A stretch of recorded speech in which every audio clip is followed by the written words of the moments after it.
uyu munsi mu vyigwa nariko turiko turiga ndifuza gukora ku cigwa ico bamwe bita arms canke gufasha abakene, gufasha abagowe, helping the poor. Imana ishimwe cyane, nta mashini umvise ariko nta na kimwe. Amen. Ndavuga ubwoko butandukanye bwo gutanga, and uyu munsi ndifuza kwigisha kwishengera ugitegerezwa kuba ikibanza cyo gufasha abantu aho nikora canke abatishoboye mu izina rya Yesu Kristo. Glory to God. It's in the mind of God, biri mu vyumviro vy'Imana yuko tugira ico dukoze kuri abo bantu mu izina rya Yesu Kristo. Ariko muri mwebwe ndatura ko atamukena ari mu izina rya Yesu Kristo. Hallelujah. Igituma ndabibigisha no kugira ngo mufashe abakenye mu izina rya Yesu Kristo. Glory to God. Mu isezerano rishasha you are not obligated. Ntutegerezwa, si itegeko. Utabaye umukene ntiwakoze icyaha. Praise God. Hallelujah. So ndasenga kugira ngo ubwiza bw'Imana burushirize kwigaragaza ku buzima bwanyu mu izina rya Yesu Kristo. Tugomba kumva why do we do these things. Hallelujah. Ndifuza ko dutangura gusoma mu gitabo cyo gusubira mu vyagezwe, Deuteronomy 15 umurongo wa 15 kuva ku murongo w'indwi gushika ku murongo 8. Ndiko nigisha ikigo kivuga guto no munsi cyitwa gute? Kugira gute? Ngo gute? Gufasha abakene. Hari ibindi bintu nari numvise. Glory to God. So havuga ngo muri mwebwe nihagira ahazoba umukene mu biwanyu mu gisagara cyanyu cyose mu gihugu uhoraho Imana yanyu agiye kubaha, ntimuze mugire imitima yigira gute? No, ndifuza ko tugasoma ko kantu. Ntimuze, reka tubisomere hamwe. Ntimuzovuge ngo ni pastor yabisomye ngo sinzi ngo nuko vyanditse muri Bibiliya. 1, 2,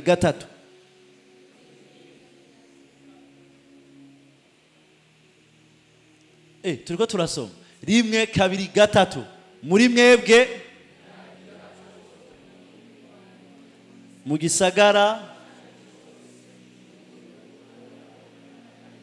ntimuze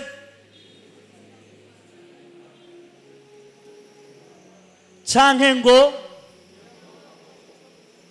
umurongo wa 8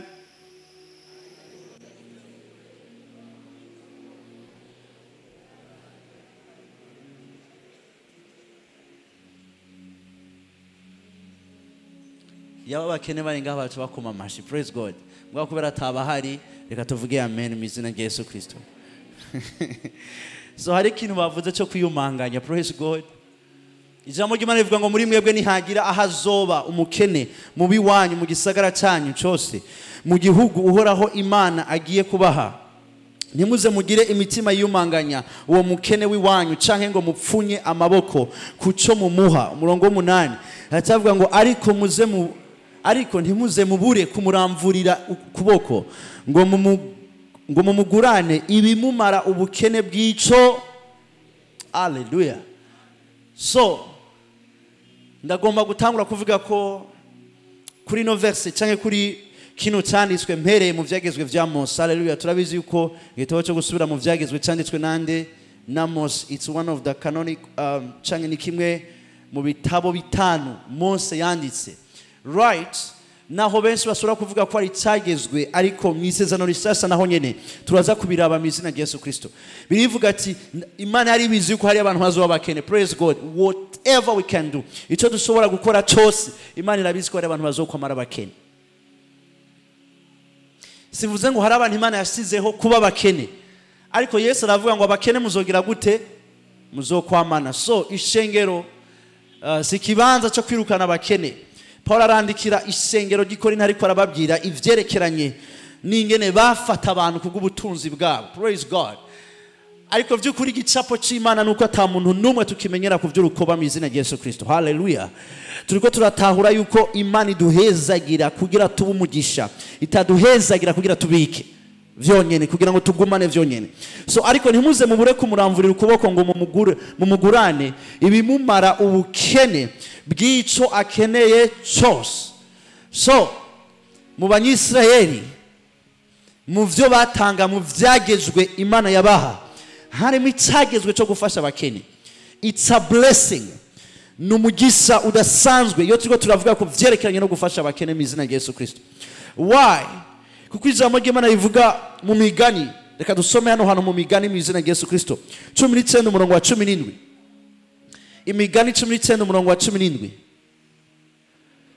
Ugirira akagongwe umugogwa abaguranye kandi ukugira neza kwiwazo kugira gute? Dusubire mu 1 2 3. Kandi azogira gute? Habavuga ngo bakaduhe mu Cyongereza muri NLT. He who has pity on the poor lends to the Lord, and that which he has given he will repay to him. Kandi icyo yamuhaye si umukene azokimwishyura, icyo yamuhaye ni Imana izokimwishyura. Hallelujah.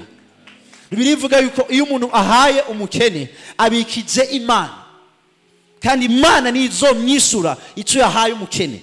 Ariko ikibazo abakene ni bande? Kuko ndazi ko hari abantu ikibazo atari amahera, hari abantu ikibazo ari ubumenye. Sometimes uburyo bwa mbere bwo kumara ubukene umuntu ni ukumwigisha. There are people who are poor because they do not have knowledge. Hari abantu bakenye kubwo kutamenya. Praise God. And kuri jewe ndemera yuko poverty is a spirit. Ubukene ni mpwemu mbi.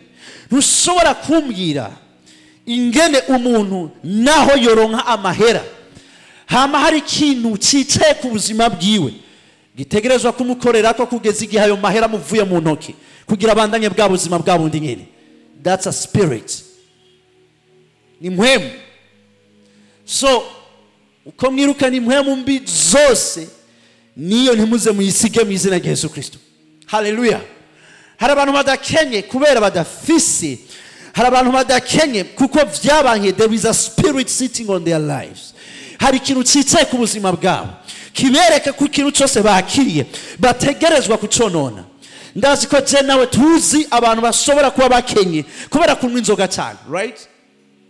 So ikibazo sukuba ivyo bakeneye is to deliver them from the spirit of poverty. Hallelujah.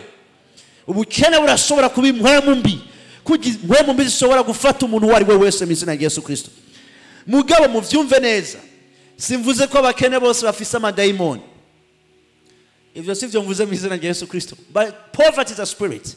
So atavuga ngo he who has pity on the poor lends to the Lord, and that which he has given he will repay to him. Kandi cyo yatanze kuri uwo mukene Imana izokimusubiza mu izina rya Yesu Kristo. Igituma dufasha abakene nuko Imana yadushyiriye ngaha gutanga mu izina rya Yesu Kristo. Glory to God. Amasengesho y'umukene arashobora kwisugwa na wowe mu izina rya Yesu Kristo. That's why God gives you much. Nizo ituma Imana iguhaza, iguha vyinshi mu bubiko bwawe. Kuko igihe cyose uri kurabitanga, God will repay you. Murabe ingene bavuga ngaha, ntibavuga ngo Imana izomusubiza. God will repay. It's a payment to the Lord. Imana izoba oblige uko bigenda kose kugira ngo igusubiza, pani gusubize vya bintu, iguhe ibikwiriye kuko izi neza ko ikiganza cyawe cyarize kuramvukira abakene mu izina rya Yesu Kristo. Hallelujah. Hallelujah. So umuntu wese ataramenya ivy'urukundo rw'Imana, umuntu wese atarakura mu rukundo ntashobora gukura mu gutanga, kubera ko uburemere bwo gutanga bwamabungana n'uburemere bw'urukundo. Ntushobora gutanga ku muntu udakunda. Praise God. So the Bible says he who has the pity. Bakame muri verse yitwa Message Bible. Message Bible. This is what I wanted. Bavuga ngo mercy to the needy is a loan to God. Imbabazi umuntu agiriye umukene abaguranye Imana, and God pays back those loans in full. Kandi Imana irariha ivyo waguranye vyose, ivyo wayiguranye vyose. That means even the poor n'abakene n'ab'Imana mu izina rya Yesu Kristo. Hallelujah. turiko turava ahantu mu izina rya Yesu Kristo sinzi ko ari muri ariko aranahura turiko turava ahantu abantu batangura kuvuga uburorero bumwe bumwe ngo akenye nk'imbeba yo mu isengero murayizi yo dicton. Hallelujah. Ivuga ngo pauvre comme un rang d'église. Praise God. Ariko turiko turaza ahantu tumenye yuko ubutunzi bwa mbere Imana yabusize mu isengero. In him dwells all the fullness of God in a bodily form. Muri we niho hari kunengesebwa kose kw'Imana. Mu yandi majambo ekonomi ya mbere Imana isira mu isengero. Murashobora kumbaza ati oh yasha vyogenda gute kandi tutabona isengero ryo rya mbere ritunze. Praise God. Nico gituma ndiko ndigisiza inyigisho kuko inyuma yo kwigisha zino nyigisho niteze kubona ibintu biriko birahinduka mu izina rya Yesu Kristo. Hallelujah. I am not poor. Ntukenye ubisubiremo n'akanwa kawe uti sindi umukene kandi sinzopfa nkenye mu izina rya Yesu Kristo. There are people who attract poverty. Hari abantu bakwega ubukene kubera iki bavyamiza mu kanwa. Ijambo ry'Imana rivuga ngo the power of life, ubusobozi bw'urupfu n'ubugingo biri mu bubasha bw'ururimi. Uburyo bwa mbere ubukene busobora gufata umwana w'umuntu n'akanwa kiwe, kuko ijambo ry'Imana rivuga ngo ibibogaboga mu mutima nivyo akanwa kagira gute gasesekaza kavuga. De l'abondance du cœur la bouche parle. Hallelujah. So now turiko turaza mu kibanza aho isengero kitari kibanza cyo kwakira ubutunzi, isengero kibi kibanza ca responsabilité yo kudistribuwa ubutunzi. Imana ishimwe cyane. Murabe kino gicapo harakana nagomba mugengera muganda tware abantu bo bitahura bavuga yuko Karl Marx yakuye ideology ya communism cyangwa yakuye ideology communism no kivuga gute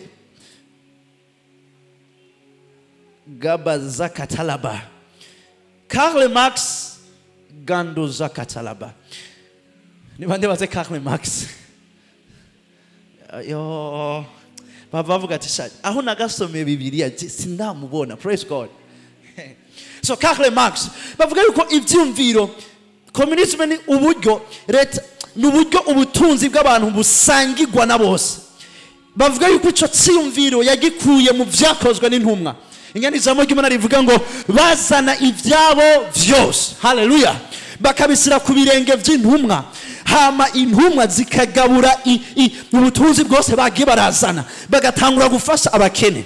Ariko ikibazo isengero ryagize nuko isengero ritabaye responsable y'ivy'Imana ibaha, nuko isengero ritabaye responsable yo kwadministra ubutunzi rifise.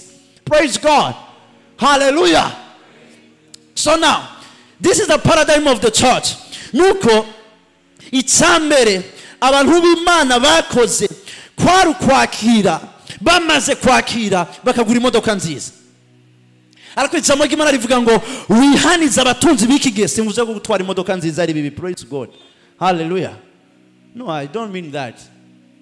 Now utwara indege brother, you are still born again. Hallelujah. Ariko ijambo ry'Imana rivuga ngo wihaniza abatunzi ba kino gihe boye kwishimira itunga riyoka ariko babe batunzi b'ibikorwa byinshi. Mu yandi majambo isengero it's an institution of God, ni institution y'Imana yakira ubutunzi ifise divine wisdom, ifise ubwenge bwo kwadministra. Isengero ntiryakira amahera hama ngo ahere ari amahera, isengero ryakira amahera kugira rireme ibikorwa byiza. Hallelujah. So the church ought to be rich in good works. Isengero ritegerezwa gutunga ibikorwa vyiza vyinshi. You know, ntushobora mu bisanzwe harakantu ngomba mvuge muga sinzi ko hari abantu baza kugataho. You know, ubuzima isengero ribayeho nibwo buzima umurongozi nawe nyene yarakwiye kubaho. Let me ask you something. Umusi Mwombola ndiko ndatwara, what is the latest version of Lamborghini? Praise God. Mwombola ndiko ndatwara nk'imodoka. Let me say a Lamborghini. Praise God. And you see the pastor is coming. Praise God. Mwana hari abamaze kuvuga amen. Hari n'abandi bariko baravuga ati yo bavuye he. You understand? So there is a problem. Mwatavuga ati none ivyo bintu vyagenze gute kubera iki Lamborghini is not proportional to the church. Iyo modoka ntisa n'ingene isengero ringana. There are things I cannot do even when I can do it. Hallelujah. So the church of God, isengero ry'Imana, ni kibanza ubutunzi bwose buhari, ugutanga kwose guhari, gutegerezwa gutwarwa mu bikorwa vyiza. Investissement y'isengero ni mu bikorwa vyiza. Glory to God. It's not in personal investment. It's in the global investment. Hallelujah. Niko abantu bariko barantahura ngaha. Ibi biragoye kumva umupastor ariko aravyigisha.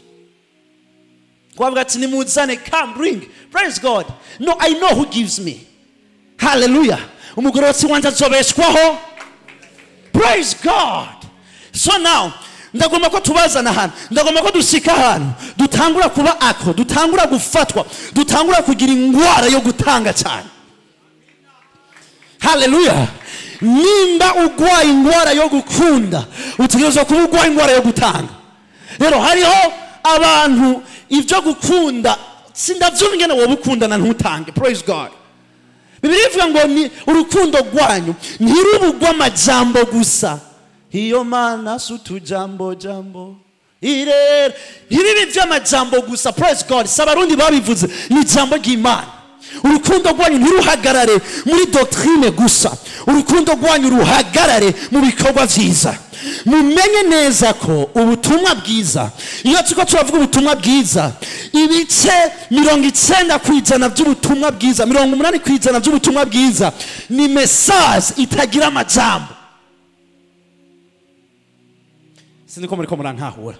Umuvuga butumwa hagaze ngaha, ivyo akora ni bice 80% bishobora kubatuma mwemera ivyo ariko aravuga. 20% n'ivyo avuga. Nukuvuga yuko umwanya munini w'ubutumwa bwiza ni bikorwa gusumba kuvuga. Turacakagenda ko mizina ya Yesu Kristo. Rero hari kibazo nuko iyo tuko turavuga gufasha abakene, hidufasha abakene mu buryo bwose. Hari uburyo tudafasha mu abakene.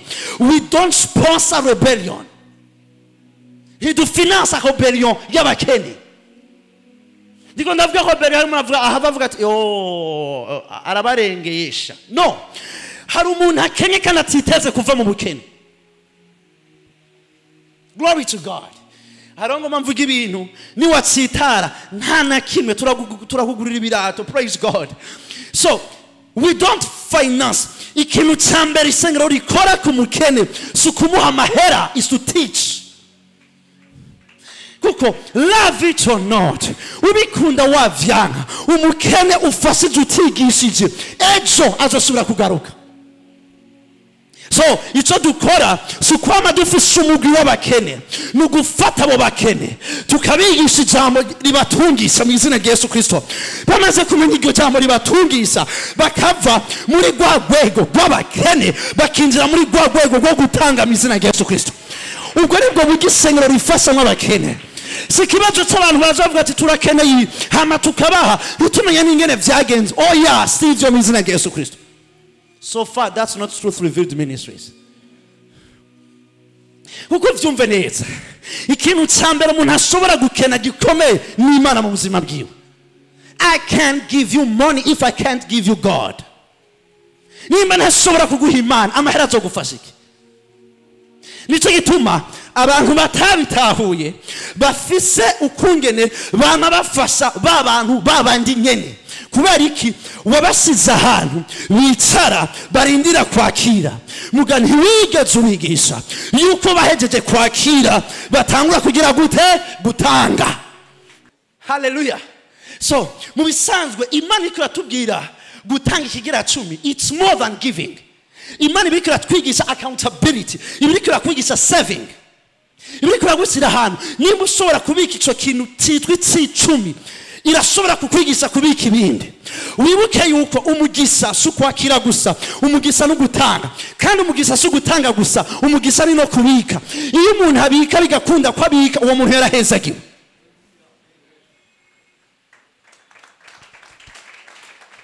abakene barafashwa mu izina rya Yesu Kristo.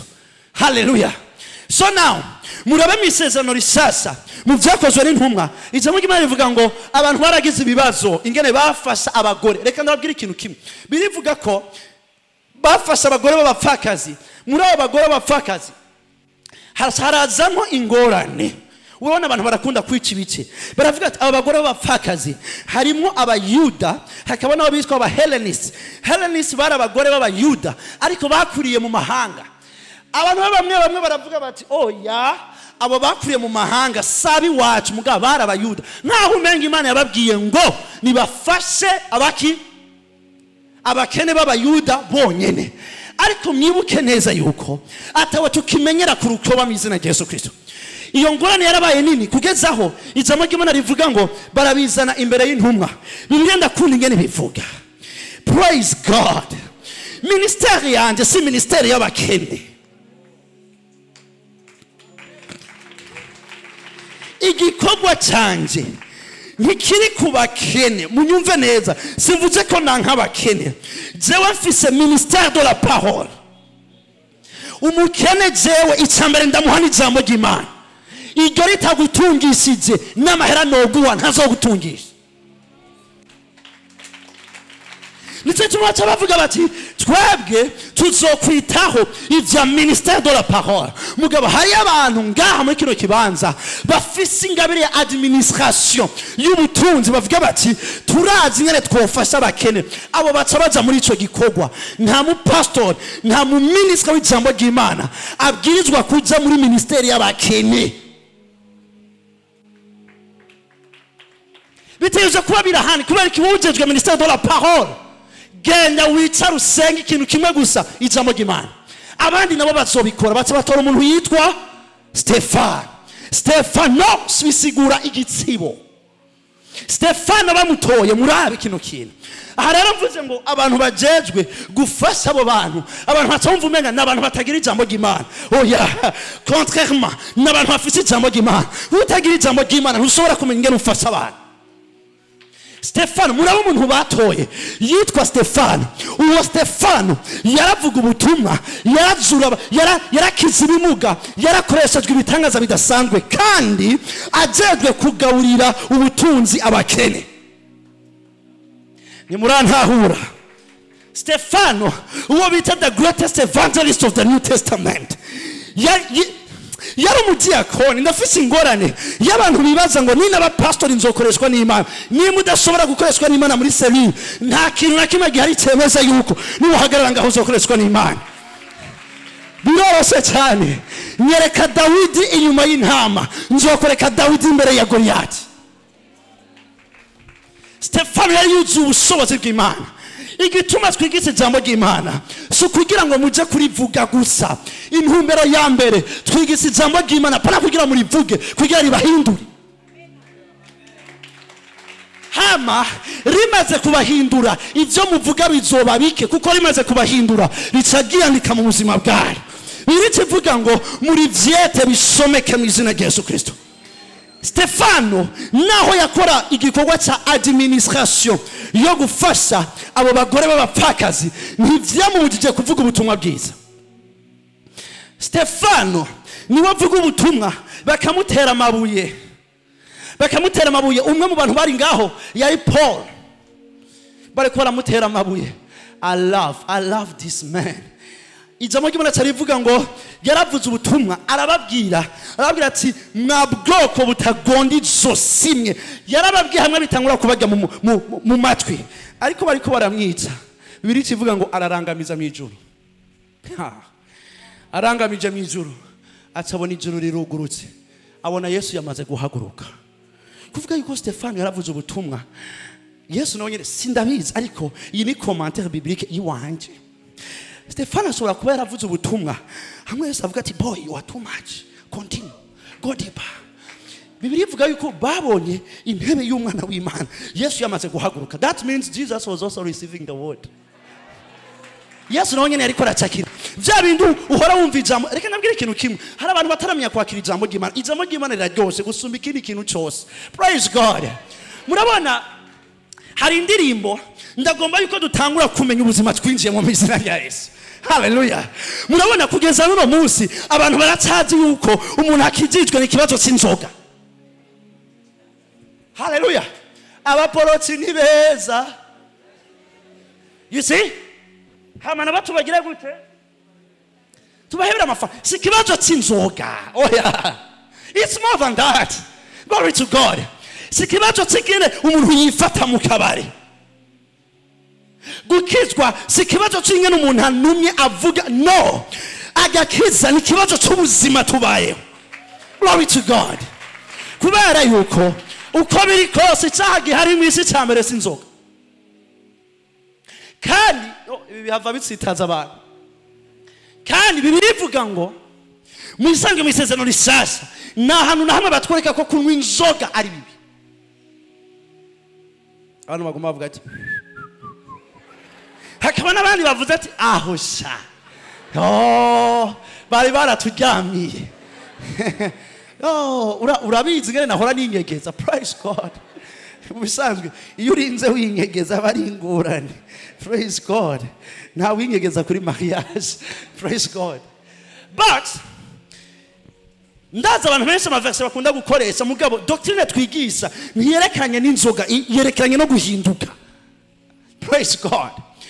Mugabo ijambo ry'Imana rivuga ngo si vyiza kw'abami banywa inzoga.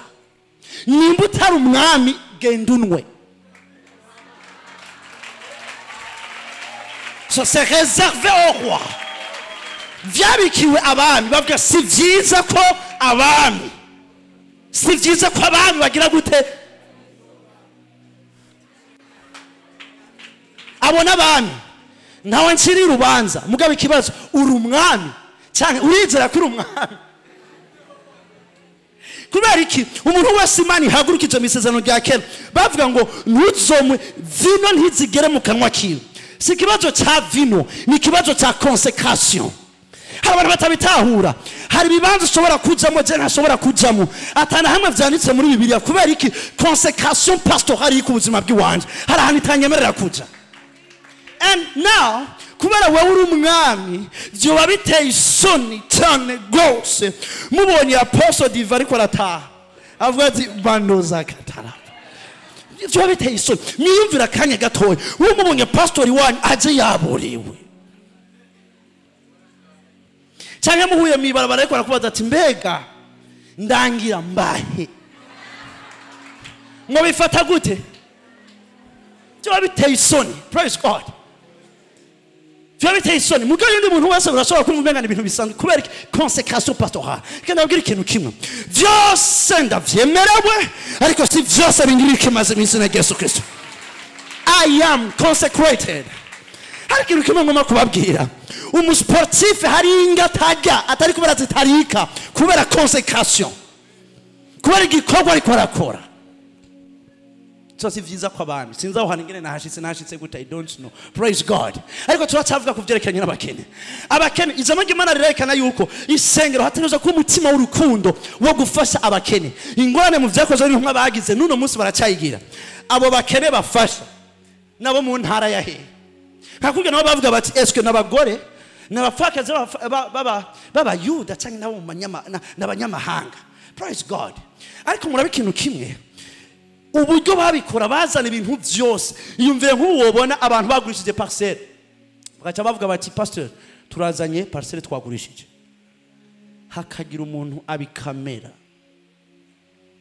titre de propriété ngizi ngaha ivyo twimbuye byose ngibi obere niyo yotangura kundondera urarihitagisa. Glory to God. But the problem was murabe kino kintu kimwe aba bantu gituma babikora bari barabaye délivré bari barabohotse. Hari abantu nuno munsi bakiboshwe kuko yumva umenga atanze ntacasigaranye. No, utanze ikintu mugabo usigaranye umuntu. Hari ikintu usigaranye.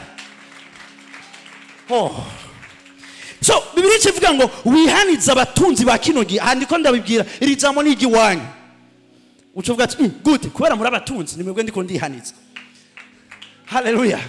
Mihaniza abatunzi biki gihe boye gusira umutima kwitunga ni vyiza kugira itunga mugabo gusira umutima kwitunga kugeza aho gora hypertension kubera ivyo utunze it's a problem, it's a demon.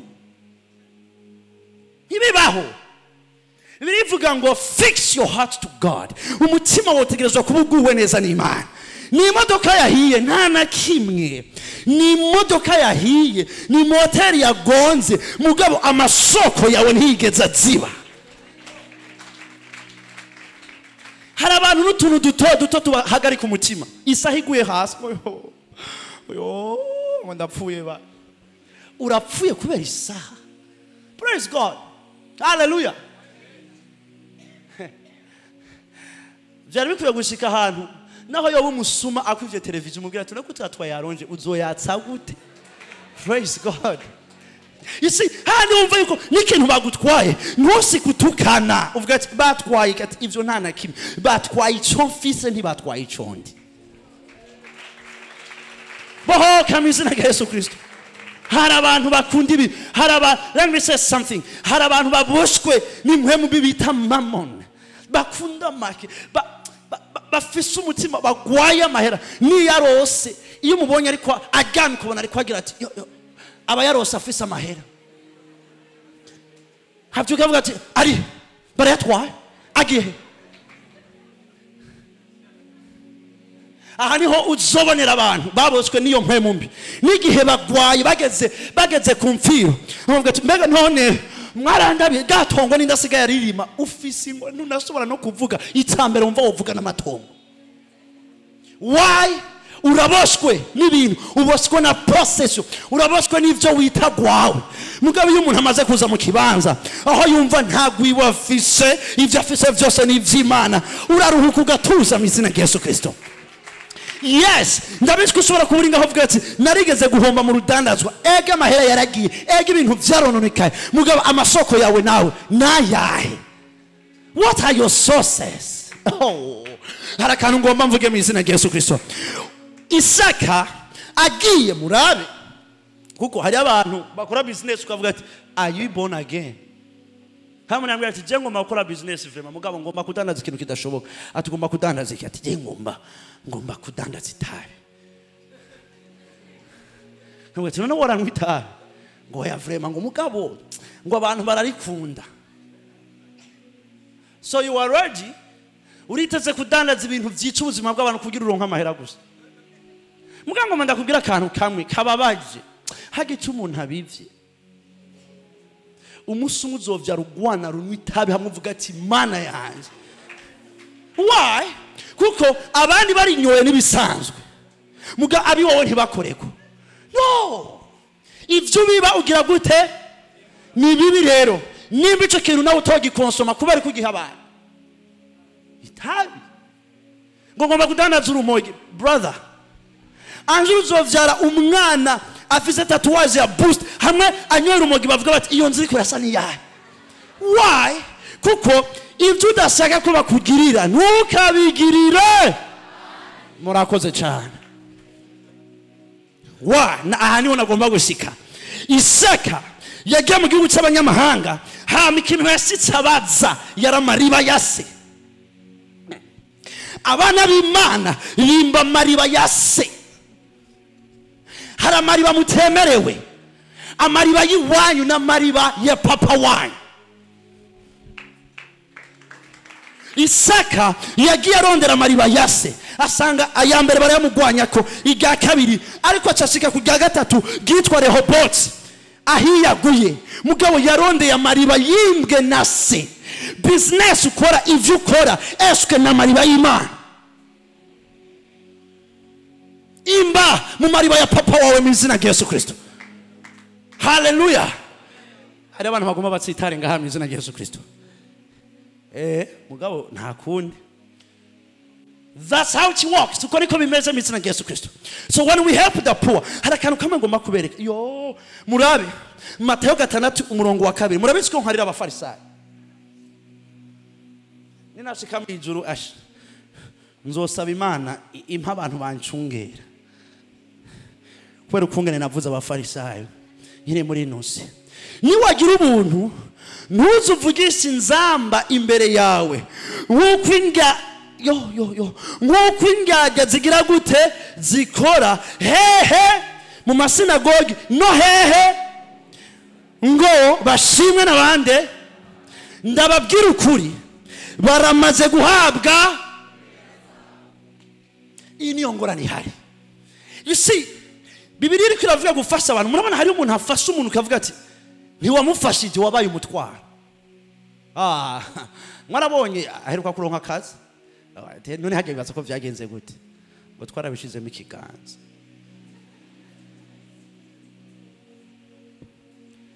Ngo twaragafashije ngo karakana k'imfuvyi ngo kameme ngo rega Imana yaraduhezagiye ngo nibisanzwe twaragafashije turagakuza. Hamwe umwana ageze no gukura akubwira ati uze je ngomba nubake wubake urabanza umuzane ngahandabe. Now kubera wamufashije wumva umenga urafise autorité yose kuvyerekeranye n'ubuzima bwiwe. Ntiwafashije wacitse umutwaro. Ninde yakubwiye ko uhaye umuntu amahera ubumuguze? Who told you? Hari abantu bamwe mudakwiye kwakira ibintu byabo. Sahanu hose kwakirira. Hari ibintu wakira ukavuga ati Mana navyakiriye kariko. Iyi demon yanteye gute? Why? Kubera yuko ningaga zikora mu masinagogi no mu nzira. Ikintu kizokora kingaga niki nuko yumva umenga biramujya igihe atovuga ivyo gukorera. Ahantu hose none ko wamuhaye ipantaro uca bivuga muri korale yose kuburyo mubonye bavuga ati yo kajya turaziho kavuye mu izina rya Yesu Kristo. No, icukuvuga ko iburyo gukoze ukubamfuri kwigire gute kubera yuko plus urondera ko bimenyekana n'abantu plus ugomba gushimwa n'abantu. Mugabe ingorane ni wasimwa n'abantu nta kindi usigaje wahejeje gushimirwa. There is no investment in God. Iga gukora mwibanga. Hallelujah. Iga gukora mwibanga mu izina rya Yesu Kristo. Nitwe tuba dufise umuco ngaha naho umuntu aba yagize mariage hageze yuko tumuterera. Umuntu haraza akavuga ati jenzo muterera amagi ukwezi kose. Yes, it's okay. Ni vyiza kubivuga mugabo, what is the attitude of your heart? Umutima wawe ukubwira gute? Ingaga nizo zibikora zimaze gukora ikintu jazije hano bivuga ngo bacabavuza inzamba. Ariko weho ni wagira ubuntu numenyesha ukubamfu kwawe icukuryo kwawe kwagize gute kwakoze. That means iyo utanguye gutanga sindagashike ko ariko ngoma ndagashike ko mu izina rya Yesu Kristo. Iyo uri kuratanga it's a divine power. Gutanga sivyo abantu bose. Hallelujah, glory to God. Sikuyandi ko ndavuga ku bantu b'Imana bizeye Yesu Kristo uri kuratanga uri kuraza mu rugezo rw'Imana rw'ubumana mu izina rya Yesu Kristo. Ni nkakujya wavuga ubutumwa it requires power. Bisaba ubushobozi. Nizo tuma umurongo ukurikira ungohera cyane kugira ngo ubuntu bwawe bugirirwe mu mpisho kandi so abona ibihishijwe azogira gute kubera yuko nukivuga yuko iyo umuntu agomba tange ategerezwa kwinjira mu kibanza cy'ubwihisho. Abantu ntibarataho icyo ndiko ndavuga. There is a secret place. Iyo umuntu atanga hari kibanza cy'ubwihisho muri ico kibanza cy'ubwihisho niyo hari provision y'ivyo ugomba gutanga. Ntimurantahura. Si kibazo c'ico ngomba ndaguhe ni kibazo kiri nyuma y'ico ndaguhaye. Ntimurantahura. Nico gituma n'abapfumu babizi neza yuko ikintu cyose gikorwa hari shikanwa. Akubwira ati basi nimba atacufise uzozana inkoko. Hari gihe babatuma inkoko zave ukiyumvira none inkoko isa n'ugwatsi rubisi nzoyikura he? Ariko barazi yuko by giving it's an exchange of spirits. Barazi banga ryo gutanga. Ikibazo hari ikintu kimwe ngo banda kubaza kubera ikibo gusaba inkoko bate bobo nyene bashobora no kwigurira. Why? Kubera ko gutanga ni minwe ibiri ihushanije. Muyani majambo gutanga rimwe na rimwe it's an exchange of places. wazanye inkoko mugabo wayizanye ku mupfumu inkoko wazanye niza gushoboza wa mupfumu kuja mu kibanza ciwawe kugira ashobore kumanipira ubuzima bwawe. That's why giving is essential. Kubera ko umuntu yogusaba ibintu ashobora kwironkera ngo uranzanira ugwembe kubera ko utorugura mugabo agomba yuko akora kuco nawe wakoze. They understand the law of exchange. Glory to God. So nico gituma tudafasha tudaha abantu bari bo bose rabu bwa mbere uyo mukene mbega none akeneye amahera cyangwa akeneye ijambo bwa mbere. That's the law of exchange. Akanda kavugiye ko mizina ya Yesu Kristo. Ukuri ko abantu benshi bapfa. Iyo utanze hano utarukuye gutanga hari ikintu ukurayo kuko nta munsi numwe gutanga vyijana. Purport ivyo ukoze utanze watanze hari ikintu kiba mu buryo bw'impwemu. So twebwe iyo dutanze it's an exchange. We shift from receiver's place, we go to the giver's place. Natwe harabamwo ukubisikanya kw'ivyo bibanza. None mwakijijwe gute? Imana nayo nyene irazi no system kubera Satani arakopya ibiva ku Mana gusa. Now, n'Imana kugira ngo muje mu kibanza cyayo yabanje gutanga umwana wayo. So, umwana w'Imana atanzwe tuva mu kibanza cy'abantu tukaza mu kibanza cy'abana b'Imana. Mu yandi majambo umuntu agomba kugukwega ahari swat araguha swat urakira ivyo batanze. Nimurantahura kubera kimwe kumva ijambo ry'Imana hamwe wumvise bavuze ikintu kikwereka ukavuga ati in the name of Jesus ndavyakiriye mu izina rya Yesu ukacona umuntu arahagurutse aragiye gutanga. Si kibazo cyo gutanga iki kintu uhejeje gukora mu buryo bw'impwemu ntiwatanze ukweza ivyo bintu. You are receiving. Ivyo bintu bahejeje kubivuga muga kubera gutanga kwiwawe ntugiye mu rugezo rwo kuvyumva ugiye mu rugezo rwo kubibona kubera iki babivuze ariko tu ya répondu wishuye ivyo bintu bavuze n'ikintu gifatika. Nukuvuga yuko uri kurabikwega mu kibanza cyo kuboneka babivuze bitaboneka ariko watanze kiboneka.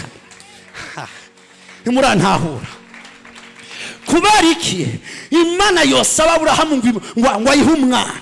Why? Imana irajya abantu sumurozi. Why? Kuko Imana igendera ku maprincipe. Imana ikorera Abraham, if you can give me your child, nimba ushobora kumpa umwana wawe, then you can also give yourself. Na urashobora kwitanga. Nimba Isaka Bibiri ivuga ngo yaronse Isaka nk'umukuye mu bafuye as though he's risen from the dead. Why giving is important? Kubera ko gutanga bifise akamaro. Kubera ko tudatanga hariho hose. Aha rero ngoma ndahabagabishirize mu izina rya Yesu Kristo. Ntidutanga hariho hose. Hari abantu nzimaze gusengera bagize ikibazo cy'abantu batanze. Umunsi umwe bagiye umuntu aragira ati je nukuri shaka amahera ameze ukuntu aravuga ati nawe ivyo bintu usaba nibiki. Atarafata amahera arayamuha. Usanga kuva uwo munsi yakiriye amahera. You understand? Kuva munsi yakiriye amahera uyo yayakiriye ni wabandanije atunga ivyo we byose biratangwe kugwa hasi kubera iki ntiwamenye ikibanza cyo gutangiramo. Hari akantu kamwe ngomba kubabwira naho buri mibarabara uri kuratwara imodoka umwana akagusaba ntupfe gutanga.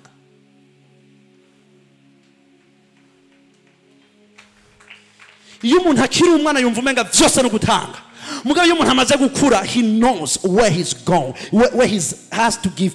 Arazi neza ategerezwa gutanga. Praise God. Ikintu kimwe ngomba kubabwira niki ndumukozi w'Imana ndumuvuga butumwa ariko munyumvirize neza gutanga kwawe nimba wumva bitemeranijwe na mpemu yera bireke. Aho umutima wote kurongoye stop it. Man, iyi si turabizi yuko na transaction spirituelle ahaba. Yes. Na transaction spirituelle. Uriyumvira kubera ko umuntu w'umutunzi amye ati okay ntaco nzo kurondera akazi ntana kimwe iki niki okay ariko wowe cyo ndagusaba nka 10,000 gusa. ni gute umuntu yo gusaba ibihumbi 10 kukaza uzoronka ibihumbi 500 finalement icyo asaka niki n'amahera kuko ivyo bihumbi 10 nawe nyine arashoboye kubironka. What does he want? He needs your place of giving. He needs your place. Agomba gufata, agomba kumanipula ikibanza cyawe cyo kwakira. Abantu wakiriramwe. Abantu wem, you see, as a man of God, nk'umuntu w'Imana ntiwemereye kwakira ibyo ari byo byose. Kuwari ibintu wakira, eguri cyane mu gisasa. I respect that. But be led, murongorwa na muhemu yera. Niho mutazosita ibya kameremere ku mubiri wanyu. Hari abantu batwara ibintu abandi kubera gutanga. Vyonyene.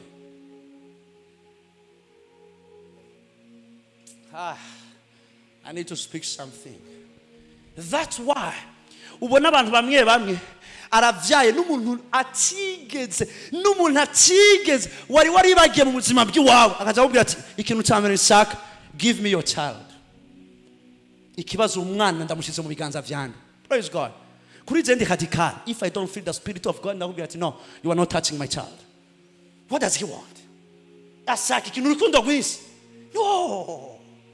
No. Praise God. And my son spiritual mercy ahaba mu buryo bwo gutanga. Urabe neza abantu wahaye.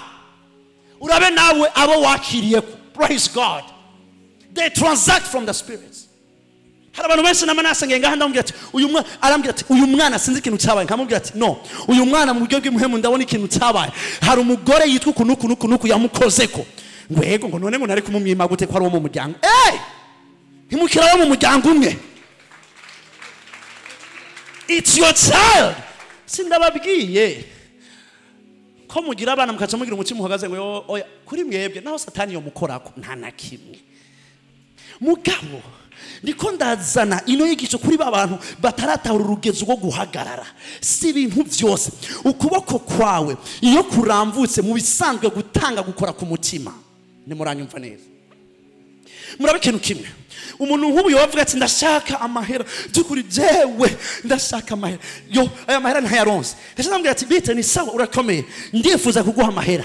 Sinye ya mbere agira iba mu mutima. Atavuga ati yo numva nezerewe. So you see, gutanga bikora ku mutima gusoma ku mufuko. Nico gituma nicubuze ikibazo kiba mu mutima.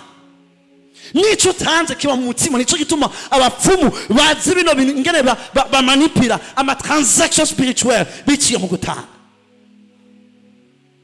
Ariko ivyo biragahera mu izina rya Yesu Kristo. We help the poor, but not every poor person. No. Ngo ubu rero ngo umuntu wese ari ngaha agomba tanga ikibazo pastor twabivuganye. Ahandi ko ndadeliver abantu bamwe bana. Hari abantu bafite ibikomere bavuga ati sha urazi je ibintu bantwa ni bande abantu bamaze gutwara ibintu biciye muri ubwo buryo bwo gutangisha. Baduze ikiganza naho ntobabona nta nakimwe. Berari ngaho. Praise God. Niwe ntangwe kubona why it's a manipulation. Izamo Imana ivuga ngo umuntu wese atange nkuko abirongowe mu mutima.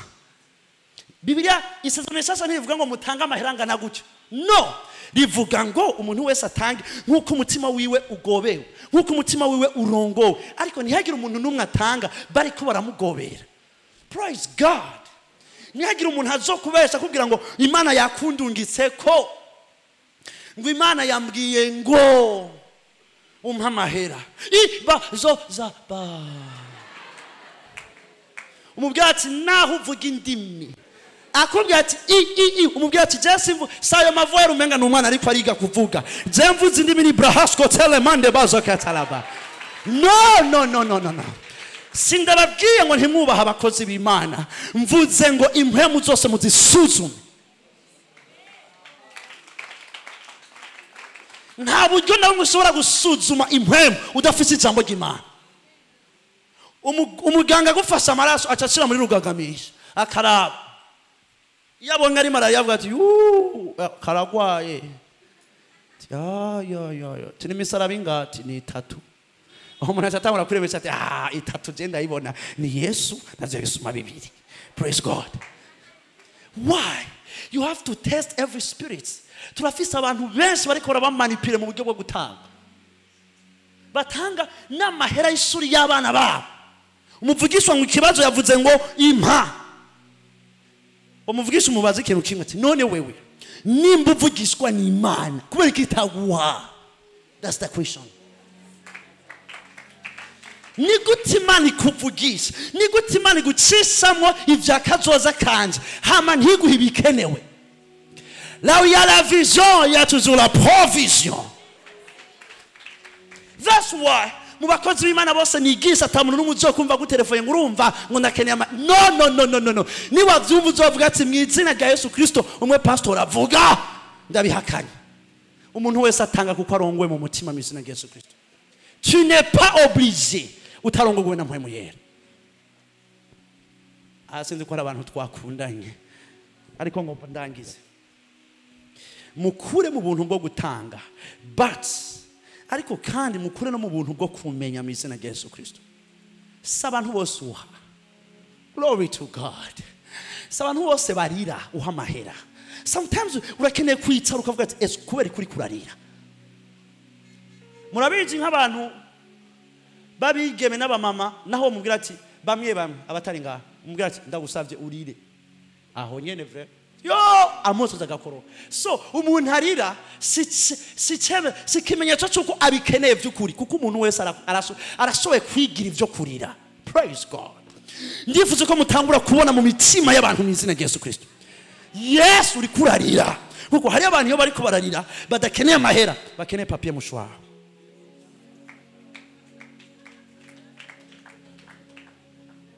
We are not moved by tears, we are moved by faith. Ndiko ndacandaga mw'izina rya Yesu Kristo. Hari ibintu ndiko ndacandaga.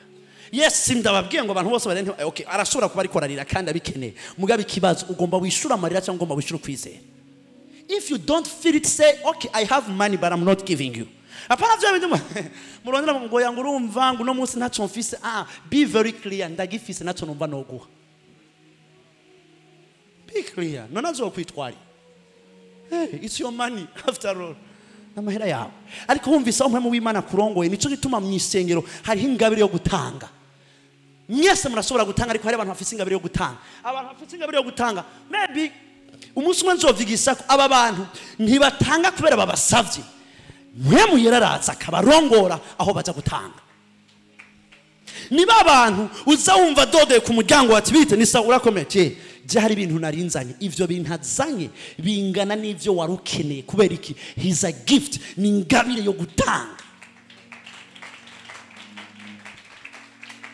Mwarahezagiwe. Igituma ndiko ndabigisha gufasha abakene nuko ndazi ko abakene bahari ari benshi mugabo murabe mufasha abakene uhereye ku mutima mu mitima yabo hanyuma ubahe n'ivyo bashobora kwifuza mu izina rya Yesu Kristo. Amen. Dukomera amashimwe. Hallelujah. Nibande abantu bagiye gufasha abakene. Nibande abantu bagiye gufasha abakene. Praise God. Wumvise hari ikintu kimwe ngomba kurangiriza ko wumvise bavuze bati turagiye mu bitaro. Hari abantu bavuga ati none gasha ko bagiye mu bitaro. Jewe aya mahera mfise no yatanga akaja mu bitaro. Reka ndabwira ikintu kimwe. Bumyizigirwa naho cyo bari gihumbi uvuga ati Mana kino gihumbi kirafise umuntu kiza gufasha mizina rya Yesu Kristo. Uko byo bimeze kose nimba bare bakeneye umuriyoni ico gihumbi kitarimo umuriyoni ntuzoshika. Ntiwigera ugaya ico uri kuratanga mizina rya Yesu Kristo. Hallelujah. There is a problem. Hari ingorane yaho muri abapastori mwo bimenye. Hari abantu mfashe nkavuga ati brother nagufashije ni benefit. Ngo yangu urabona rero ngo vya bintu wari wabimfashije ngo ajya amahera wampaye byarakwiye ngo muga ngo ntibirakwira neza ngo ndakeneye yanyu eske je nawe turafitaniye kontra. That's the problem. Hari abakene bumva umenga uri oblige kubaha. I'm not your God. See, nushobora kumbwira ko umuntu yiyumviriye ku buzima bw'iwawe akaguha ikintu hamutse umbwira ngo mugabo ngo sico cyo nari nkeneye ah bon? Umvigyo barantutse. Nimba yaguhaye ico kintu. Murabizi ko abakene bagaye ivyo babahaye. Abati wapi kweli je ayo nayo nakira. C'est contre dufitaniye, praise God. So wamufashije ico kintu nico warongoye ko namuhemura mumbwira ati umviriza aho nashikanye nahanye n'Imana yampaye naho no banda yafise sindenza ko kuko si wowe mukene wenyene waremewe gufasha hari abandi. just be wise. Mugire ubwenge bwo kwishura umuntu wari we wese. Ngo yanga urumva ngo Imana ngo yanyeretse ibintu ngo bigomba bikuze irabikwereka. Hari abantu batanga kubera bababwiye amavision ngo urumva ngo hari ikintu ngo nabonye ngo cyumwijima ngo kigufashe ngo kira izo ni filme za karasika baraba. None icyo kintu kinga gute? Ikibazo kinsangahe? Ko mpishijwe muri Kristo Yesu kinsangahe? I'm hidden in Christ. Brother, ndatswe ufise umutima wo gufasha ariko icyo ngomba kugusengera rongogwa uburyo utegerezwa gufasha. Icyo Imana yakubwiye gufasha ni icyo nyene. Ntuze munsi ni icyo nyene Imana yakubwiye gufasha. Kandi uwo muntu azofashwa vy'ukuri mu izina rya Yesu Kristo. Bamwe muri mwebwe mufashije abantu ntimutahura yuko ayo mahera umuhaye ni imbuto yo kugira ngo aronke ibindi byinshi mu izina rya Yesu Kristo. So abantu bamwe bakeneye imbuto ucubahana ivyamwa ntibishoboka. Praise God. Ahandarangije akanyuma naka umukene ikintu cyambere akeneye si vyamwa n'imbuto. Sino isengero ryo hagurusa abakene bafise dependance bamavuga ati saidia. Sasa utasaidia wengine. Icyo mukene kubafasha ngo ni giki noguha ku buryo utazosubira kugaruka kunsaba.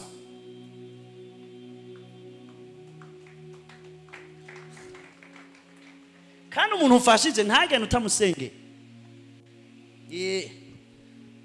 Wakira amahera ucugenda utakira umwami Yesu wapi? Oh yeah. Praise God. Naho no ndaguha ivyo kugira ivy'wanje ntibapfa kubijya uko nyene. Oya. Ndakurindira naho urakeneye nibindi ati zana. Urakeneye n'amazi urenza ko canke ifana ati wariye wahaza ati icara hajya rero. Kuko ngomba kuguha ikizotuma naho wopfa uzobona Imana. That's it. Igituma ndabasengera ngo mutunge nuko umuntu wese afise amahera arafise influence. Hari abantu batemera idini urimo mugabo kubera amahera avuga ati umunsi umwe tuzoza gusenga. Nashaka mugabo avuga ati none ko uhasengera gasha wewe. Because you have mumenye ingene ubutunzi mufise mu buvugisha amahera mu izina rya Yesu Kristo. Ukwazi guheza umukozi ati ngo hano atwezi kuheza ati wabivuga ngo urabizi ati ngoma ndaguhembe mugabo rero imbere uko ndaguhemba wari bwumva iby'amajambo y'ubuzima.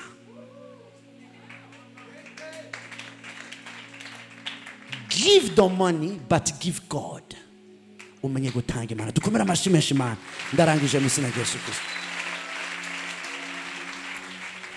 Hari abantu muri kino kibanza Imana iri kwiraho ubuntu, the gift, ingabire yo gutanga.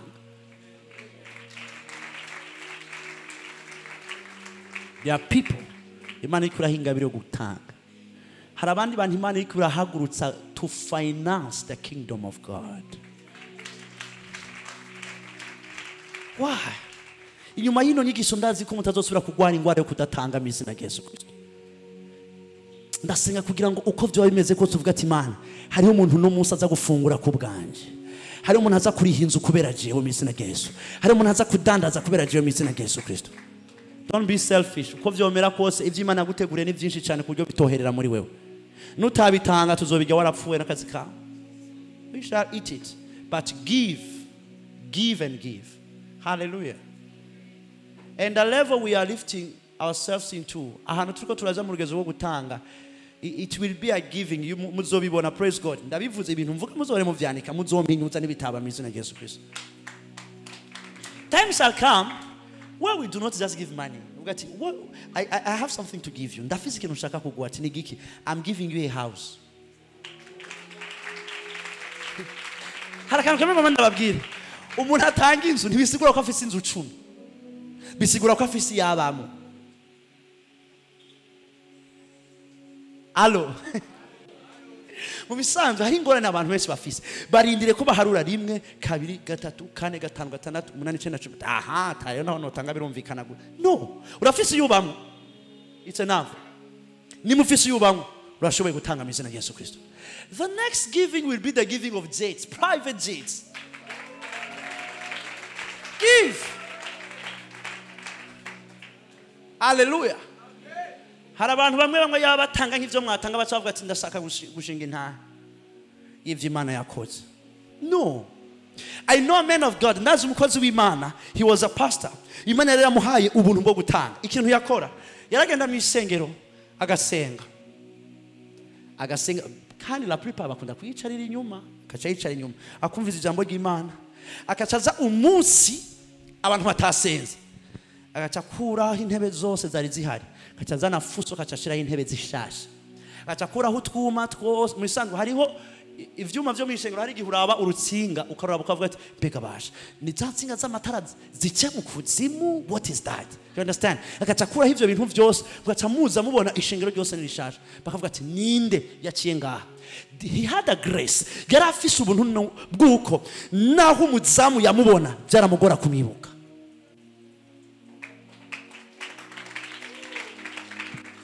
Akaca yigira. Ariko Imana dufise misezerano rishaje, abantu benshi bavuga ati none ko natanze ntibamvuka, none tukugira tukwandike ku gihome c'abahizi. What is that? Kubera ko batamvuga kandi naratanze? No, igituma tutakuvuga kandi waratanze nuko tugomba kuronka impera isumba bakuvuze mu izina rya Yesu Kristo. Impera atari y'abantu, the God reward. I know that man of God. Sinzi kuno muso abantu bagihari, ariko nimba bahari, nimba badahari, abambere bagiye kuhaba ni mwebwe mu izina rya Yesu Kristo. Kandi ari ikintu kimwe ngomba kuvuga, ibisinda bibabwira kugira ngo mubibe muri no shengero gusa. Ugiye mu ishengero kumva bavuze ivyuma, hangovuga ati yo iyo ni samirizi uri kwiravuga. What is that? God gives you money, finance the kingdom of God. Hallelujah. Uko biri kose n'ibintu byose ntibizoherera ngaha. Bless and you will be blessed. Dukomera amashyi menshi Imana mu izina rya Yesu Kristo. Mugabo mu buzima bwawe kujya utanga isikanwa abari kushyira mu mutwe ikutegereza gufasha abakene mu izina rya Yesu Kristo. Prepare a day. Urasubira gufata umunsi umwe mundu ukavuga ati uyu ni umunsi umwe mundwi wo kugaburira abana bashonje. One day, rimwe mu kwezi kugaburira abana bashonje. That's all. Ukavyitegurira hamwe ukabagaburira. Hallelujah. Ariko ikibazo ni ubagaburiye ucuhamagara mu photographe. Ati ufata amafoto neza, ukaca ufata umwana ukaca mutwega. Ukaca shiraho stat. For God so loved the world. Kuko urukundo Imana akunze abari mwisi. Mugabo urumva vyategerezwa kubicaramo, mukaca mwifotozanya, ukaca ushira kuri statue kugira abantu babone bavuga ati yo umweranda nuyosha. No. Sometimes it does not. Murazi gituma isengero ryokora ivyo nuko riba rigomba kwereka transparence aba partenaire bayo vyakozwe, ariko we nawe ugomba kuvyereka ndevre. No, ushaka ko tukabona twakabonye brother mugabo iga kugakora mwibanga mu izina rya Yesu Kristo. Umunsi umwe Imana izokugira publicity en public. Simhaka ngo nukuri mu genda afise vision yo gufasha abantu kubera mwifo. Ndabaza ikibazo ni kubera ko abantu bose baca bakenera amafoto. Ngoya abo dufotore ko turi kumwe. Why? Muze murabe neza ko utari umufarisayo. Impera yawe urashobora kuba wayakiri. Hariho ndazi ko tuciye dushwana n'abantu benshi yari yatanguye neza mugabo wa ahejeje nabi. Hallelujah. You don't need it. Wabafashije none urakeneye amafoto. Ayo mafoto ikibazo ngomba ndakubaza. Who are your partners? Ugomba kuyereka bande kubw'impamvu iyaye. Aho niho ubonera ko wapfuye. There are people who are not dead. Hari abantu batarafa. Ariba, have you seen me? Wambonye kugira abantu bazovuga ati warabonye wa muntu afasha arafise umutima mfre. Ikintu ngomba ko ugira no kugira attitude yo mutima wawe utunganye. Bafashe bagende, urashobora kubafasha ntibazokwibuke. Ikindi ngomba kubabwira, umuntu uhaye amahera suvuga ko azoyagusubiza, umuntu ufashije sukuvuga ko azohindukira hama nawe akagufasha. Si kontra mwagiraniye, ni wowe uri kuramufasha, ni wowe wabirongowe, ivyo azoyakoza ntibikwerekeye, ni wowe watanze. That's all. Hari abantu bafise ibikomere ngo urazigera mufashije ngo ntiyasubira no kugaruka kundaba. Sinababwiye ngo ntimuraba babafashije, ariko none wamufashije kugira gufashe mu yandi mazama ntiwamufashije, waremvestishije. wamufashije agaca mu rugo rwawe mama uwo mwana ukamurera akagera mu bigero akagira mariage ntakwibuke uzuvuga ati mana ico nakoze nagikoze imbere yawe. That's all. Hama wowe bareze nawe ukaburi ngaho muri rishengero wumviriza buno butumwa utasubiye inyuma kubakureze mu izina rya Yesu Kristo ugurura amadirisha yo mpwemirengana. Thank God. Nivyo kwica umuntu ati papa warakoze cyane kundera warakoze kundihira ishuri. Thank you very much. Kandi umuntu yakurihiye ishuri umunsi umwe uvuga ati umviriza umunsi umwe nanje nzorihira ishuri umwana wawe. I will.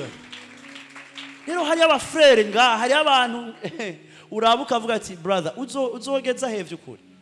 Ngo none ntiyakoreye Imana. Ndabitswe yakoreye Imana mugabo wose umutima w'Imana. Go back. Subira ku masoko yanyu bajene bari nga subira ku masoko yanyu mu izina rya Yesu Kristo. Hallelujah. Mugeze igihe cyo kugira mariage subira ku masoko yanyu. Gati meno na wamvuge ngo man of God. Papa warakoze uyu mugabo ubona nga imashini yaciyemo ni wewe. Ndahinguwe. I'm blessing you in the name of Jesus. Thank you for that. Kuvuga warakoze nimibaze ko abavye banyu bakeneye ibintu byinshi ntibakeneye Range Rover Sport. They need one word bakeneye ijambo rimwe warakoze kungira icondo uyu munsi. Thank you. But many of you cannot say kubera iki you are proud. Wibaze ko kubera barakurihiye amashuri wiga nayo batize alors tuvuga ati abana hono bibabwira arabitahura nana kimwe mugabo wibuke yuko that greatness uburyo wagiye gukomeramo imbuto zari ziwawe. Umutima udashima mu izina rya Yesu Kristo mwugurura amadirisha urengana. That's it. Abantu ntibakeneye merci kugira ngo bamenye ko bakoze vyiza. Imana ntikeneye kwibwira ngo warakoze kugira imenye irabitswe yakoze vyiza. Ikeneye umutima wa reconnaissance. And many cannot. Bajene ngo ndabibiri banga mu izina rya Yesu Kristo. Every year umwaka uri kurarangira. Get a gift. Gira ingabire igihe cyose utwara ku bavyeyi bawe ukababwira ati mami daddy warakoze. Thank you. Umwaka urarangiye ikibazo nuko bamwe muri mwebwe muratanga ikigira 10 ariko ntimuzi guhezagira abavyeyi banyu. That's the problem. Kandi ariyo masoko mwavuye. Urashobora kumbwira ati je papa ntakijijwe. Yes nakijijwe. Mugabo yaravyaye umwana akijijwe nkawe. Ntuhezagiye ukwari uhezagiye ico yakoze. Bless them. Ngoya ngo araboregwa ntuhezagiye ububoregwe uhezagiye ico yakoze mu izina rya Yesu Kristo. Be very careful. Tuzokaza ko mu gikorane cy'imiryango tuga fyonde mu izina rya Yesu Kristo. Turacakundana dukomera amashi menshi Imana. Mwarahezagiwe. Inondwi rero no muzi turi cyo gufasha abakene mu buryo bw'imitima no mu buryo bw'ubutunzi mu izina rya Yesu Kristo. Amen.